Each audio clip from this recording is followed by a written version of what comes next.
ഒരുപാട് കാലങ്ങളായിട്ട് നിങ്ങൾ ആഗ്രഹിച്ച കാര്യം നടക്കുന്നില്ലേ? എന്നാൽ നിങ്ങളുടെ ആഗ്രഹങ്ങളെ മുറുക്കെ പിടിച്ചുകൊണ്ട് വളരെ ശുദ്ധിയോടും വൃത്തിയോടും കൂടെ ഈ ഒരു ഏകാദശി നോറ്റോളൂ. ദിവസങ്ങൾക്കുള്ളിൽ നിങ്ങൾ ആഗ്രഹിച്ച കാര്യം നടക്കും. അത്രയും ശ്രേഷ്ഠമായിട്ടുള്ള ഒരു ഏകാദശിയാണ് ഈ ഒരു ഏകാദശി. വൈശാഖ മാസത്തിലെ ശുക്ലപക്ഷത്തിൽ വരുന്ന ഏകാദശിയാണ് മോഹിനി ഏകാദശി. വൈശാഖ മാസത്തിലെ 11-ാം ദിവസമാണ് മോഹിനി ഏകാദശി വരുന്നത്. ഈ ഒരു ഏകാദശിക്ക് നമ്മുടെ മനസ്സിലുള്ള ആഗ്രഹത്തെ മുറുക്കെ പിടിച്ചുകൊണ്ട് വളരെ ശുദ്ധിയോടും വൃത്തിയോടും കൂടെ ഭഗവാൻ മഹാവിഷ്ണുവിനെ പൂജിക്കുക. ഈ ഒരു ഏകാദശി വ്രതം എടുക്കുക. വളരെ ശ്രേഷ്ഠതയോടുകൂടെ തന്നെ വേണം ഏകാദശി വ്രതം എടുക്കാനായിട്ട്. ഭഗവാൻ മഹാവിഷ്ണു ലക്ഷ്മി ദേവിക്കൊപ്പം ഭൂമിയിൽ വസിക്കുന്ന മാസമാണ് വൈശാഖ മാസം. അത്രയും ശ്രേഷ്ഠമായിട്ടുള്ള ഒരു മാസമാണ് വൈശാഖ മാസം. കുടുംബത്തിന്റെ ഐശ്വര്യത്തിനായിട്ടും സമ്പൽ സമൃദ്ധിക്കായിട്ടും കുട്ടികളുടെ ഉയർച്ചയ്ക്കായിട്ടും ശത്രുനാശത്തിനായിട്ടും സങ്കട ദുഃഖങ്ങൾ ഒഴിയാനായിട്ടും സ്ത്രീകളാണ് കൂടുതലായിട്ട് ഈ ഒരു ഏകാദശി എടുക്കാറ്. നമ്മുടെ കുടുംബത്തിന്റെ ഐശ്വര്യങ്ങൾക്കായിട്ടെല്ലാം തന്നെ സ്ത്രീകളും അമ്മമാരുമാണ് ഈ ഒരു ഏകാദശി എടുക്കാറ്.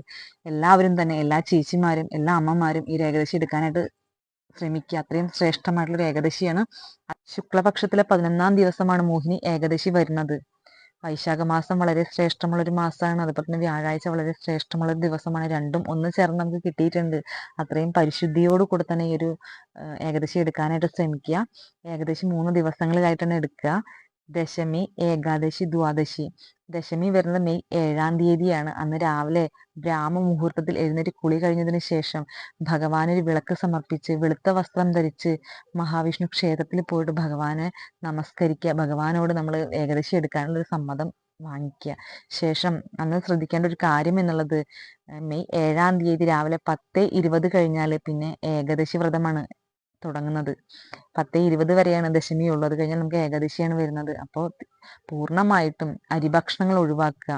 ഫ്രൂട്ട്സും മറ്റ് ധാന്യങ്ങളും അതുപോലെ തന്നെ കിഴങ്ങ് വർഗ്ഗങ്ങളെല്ലാം സേവിക്കാനായിട്ട് സാധിക്കും. അരിഭക്ഷണം പൂർണ്ണമായിട്ടും ഒഴിവാക്കുക. നമ്മുടെ